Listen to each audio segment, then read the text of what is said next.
राम जय हनुमान। शंकर प्रभुणे गौर जा, राम विपिन भड़ता। सामी नद जल उछलती, नभ सरी बड़ भड़ता। राम मारा नभ सरी बड़ भड़ता। भगवान शंकर, आज मैं अरण्यकांड की कथा प्रारंभ कर रहा हूं। राम जी वन में प्रवेश कर रहे हैं। उस समय में राम जी के सामने एक बहुत सुंदर नदी सामने आ गई, जिसका जल उछल रहा था और वह आकाश गंगा के समान सुंदर प्रतीत हो रही थी। राम जी नदी को पार किया, हाथों से बांस की नाव बना करके, और दूसरी तीर पर उतर गए। वहाँ का सुंदर वन का दृश्य बहुत सुंदर था। हरियाली थी, लील कचन था, बड़े बड़े आम वृक्ष, पल्लव, सप्तपर्णी आदि अनेकों प्रकार के वृक्ष थे। और वन के बाद में जो है, राम जी एक सुंदर सरोवर आया। उस सुंदर सरोवर के शीतल तरवर की छाया में भगवान राम जी बैठ गए हैं। माता सीता जी ने भी अपना मुख उसमें धोया है और राम जी के पास में बैठ गई है। और उधर जो है, उसके बाद में वे आगे प्रस्थान कर रहे हैं।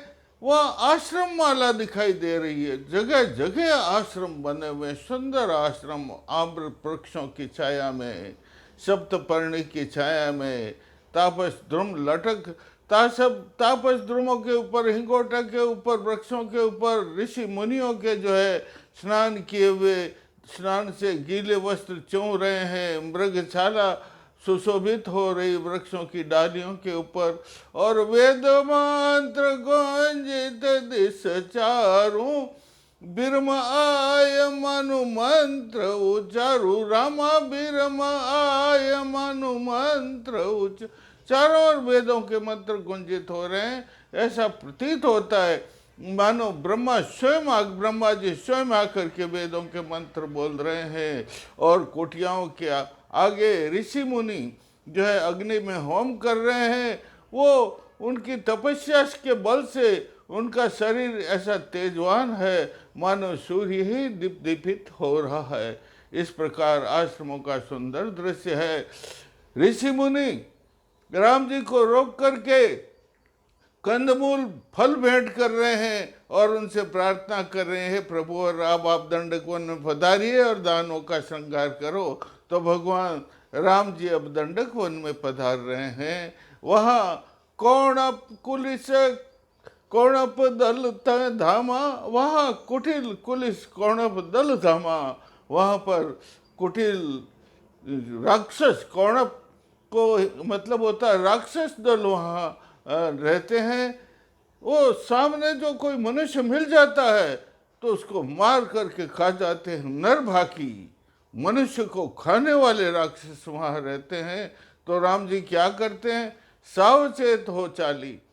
राम जी अपने धनुष के ऊपर बाण को संधानित करके और चारों दिशाओं में सावचेत होकर के, नाली शब्द लिखा, नालना मतलब ही राजस्थानी भाषा में उसका नाली शब्द है, उसका अर्थ होता है देखना। चारों ओर सावचेत होकर के राम जी देखते हुए चल रहे हैं। और पीछे बीच में सीता जी चल रही है और उनके पीछे लक्ष्मण जी हाथ में नंगी तलवार लेकर के, कोई बाधा उपस्थित हो जाए तो लक्ष्मण जी तलवार से उस बाधा को झाड़ देते। हथजड़ शब्द लिखा, राजस्थानी भाषा में हथजड़ शब्द काम में लेते हैं तलवार के लिए। तो इस प्रकार राम जी धीरे धीरे उस गहन वन, दंडक वन के अंदर प्रवेश कर गए हैं और धीरे धीरे उसमें जो है चारों ओर देखते हुए जा रहे हैं। तो उधर एकदम अलग दृश्य प्रस्तुत हो रहा है। को बालक और महल रम, दंडक वन भड़िया, अंतक छिया करी, बाडू तन तड़िया है, राम मारा बाडू तन तड़िया। उनके सामने एक विशाल काला कटुला, काल कराला, देह विशाला, इतना विशाल जो है राक्षस आकर के राम जी के सामने बीत की, लोहे की बीत की तरह आकर के सामने खड़ा हो गया है और कहता है, ओ इस दंडक वन के अंदर ही कौन सा बालक है जो अपनी स्त्री को लेकर के इसमें प्रवेश कर गया है। और फिर तुरंत और फिर कहता है राम कि देख, मैं इस वन का राजा हूँ, मेरी आज्ञा के बिना इस वन में तो पत्ता भी नहीं खड़खड़ाहट करता है, मच्छर भी प्रवेश नहीं करता है, तुम कैसे प्रवेश कर गए हो। और फिर राम जी उसको कहते हैं, रे मेरा नाम राम है और मैं दशरथ जी का पुत्र हूँ। अयोध्या के राजा है दशरथ जी, इतने बलशाली हैं कि इंद्र की भी जो है सहायता करने के लिए अपनी सेना लेकर के स्वर्ग में पधारते हैं। मैं उनका पुत्र हूँ, इक्ष्वाकुल जाया, मैं इक्ष्वाकु कुल के अंदर उत्पन्न हुआ हूँ। और जो है पूरी अयोध्या दशरथ राया, पूरी अयोध्या है मेरा, दशरथ राजा जी हैं, साय सदा सुरसाय सदा, और हमेशा वे देवताओं की सहायता करने के लिए जाते हैं।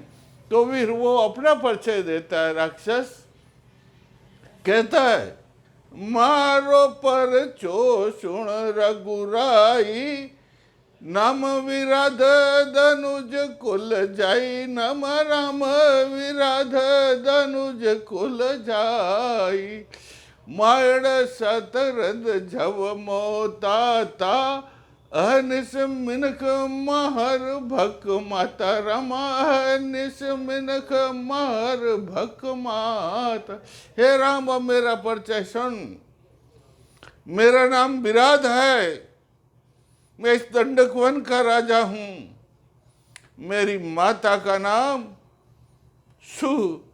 मेरी माता का नाम और मेरे पिता का नाम जव है, और मैं हमेशा मनुष्य को मार करके खाता हूँ, इसलिए मैं बहुत माता हूँ।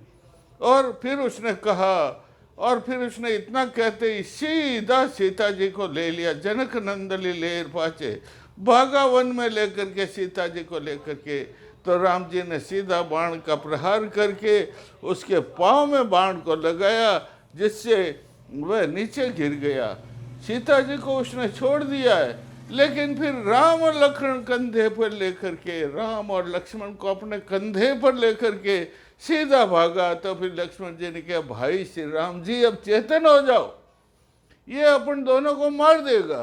तो फिर जो है लक्ष्मण जी ने, राम जी ने उसको धनुष नीचे उतरे और तीर चलाया, जिससे उसके दोनों हाथों को काट दिया, दोनों पाँव को काट दिया। अब ठोड़ की तरह जो है राम जी के सामने घिसटता हुआ आ गया। तो फिर राम जी ने और लक्ष्मण जी ने अपने तलवार से उसके शरीर के टुकड़े टुकड़े करके और उसको जमीन में खड्डा खोद करके उसको गाड़ दी। यही उसके भाग्य में लिखा था। ऋषि मुनियों ने पूर्व जन्म को उसको श्राप दिया था कि तू है राम जी के हाथ से, जब राम जी तेरे टुकड़े करके शरीर में, तेरे शरीर को जमीन में गाड़ेंगे तब तेरा उद्धार हो जाएगा। पहले वो गंधर्व था, तो रज रज रेत वो पर रज रज, उसके रज मतलब राजस्थानी भाषा में रज रज का मतलब टुकड़े टुकड़े करके उसके शरीर को, वो अपमंद शरीर, उसके शरीर को रोड़, रेत के अंदर रोड़ दिया, डाल दिया। और नाम विराध में हेठ जगमाई, रामा नाम विराध में हेठ जगमाई। विराध का नाम संसार में से मेट दिया राम जी ने। चारों ओर देवता लोग आकाश में आ गए अपने विमानों को लेकर के, और दंडक वन के अंदर राम जी ने दंडक वन के राजा का, विराध का जो है दंडक वन में प्रवेश करते शुभ शगुन के रूप में विराध का वध कर दिया है। देवताओं ने राम जी, सीता जी, लक्ष्मण जी के ऊपर पुष्पों की वर्षा की है। और उसके बाद तुरंत उसका तो श्राप था कि राम जी के हाथ से जब राम जी तुझे मार करके तेरे शरीर के टुकड़े करके रेत में डाल देंगे तब तेरा उद्धार हो जाएगा। उद्धार हो, एकदम उसको नए कपड़े पहन करके, नया शरीर रूप धारण करके प्रकट हो गया, गंधर्व रूप में प्रकट हो गया है। और राम जी को कहता है, परम पुरुष। प्रार्थना करता राम जी के चरणों में लक्ष लक्ष धोख देता है, कोटि कोटि प्रणाम करता है और कहता परम पुरुष वल कल पटधारी। हे प्रभु, जग सिरजक कछ मछ अवतारी, रामा जग सिरजक कछ मछ अवतारी, बलिवंदन जगवंदन स्वामी। हे प्रभु, मैं आपको कोटि कोटि प्रणाम करता हूँ। आप तो संसार के जो है, आप वल्कल वस्त्र धारण, धर्म का उद्धार करने के लिए, ऋषि मुनियों की रक्षा करने के लिए आपने वल्कल वस्त्र धारण किए हैं। और आप तो संसार की सृजना करने वाले, संसार की रचना करने वाले हैं। और मत्स्य अवतार आपने ही तो लिया, विष्णु भगवान थे, आपने फिर मानव की रक्षा करने के लिए, धर्म की रक्षा करने के लिए मत्स्य, मछली का अवतार धारण किया था। और आपने धर्म की रक्षा करने के लिए जो है, जब समुद्र मंथन हुआ था तो समुद्र मंथन के अंदर जो है मंदराचल पर्वत जो है किस प्रकार रहे, तो आपने जो है कच्छप का रूप धारण अवतार लिया और नीचे बैठ के समुद्र तल में मंदराचल पर्वत उनके ऊपर मछली बन करके, मंथन बन करके रह गए। इस प्रकार है प्रभु, आप तो कच्छ मच्छ के अवतार विष्णु भगवान हैं, संसार की रक्षा करने वाले हैं। और आपने जो है मेरा उद्धार कर दिया, इसलिए आपको कोटि कोटि प्रणाम करता हूँ। और असुर हनन दरबार उतारण, आप तो जो है असुरों का संहार करने के लिए, धरती के ऊपर दानवों का अत्याचार हो गए तब उस धरती का भार उतारने के लिए आपने नरसिंह भगवान का रूप धारण किया था। और नरसिंह भगवान का रूप धारण करके हिरण्याकश्यप का वध करके प्रहलाद की रक्षा की थी प्रभु। और तो आपको मैं जानता हूँ, आप तो सर्वस्व हैं, अविनाशी हैं, सब कुछ आप हैं इस संसार में। हे प्रभु, और आपने मेरा उद्धार किया, आपको कोटि कोटि प्रणाम, लक्ष लक्ष प्रणाम। और इस प्रकार कह करके उसके लिए विमान आया, विमान बैठ करके वो चला गया। बोलिए श्यावर रामचंद्र भगवान की जय हो, आज के आनंद की जय हो।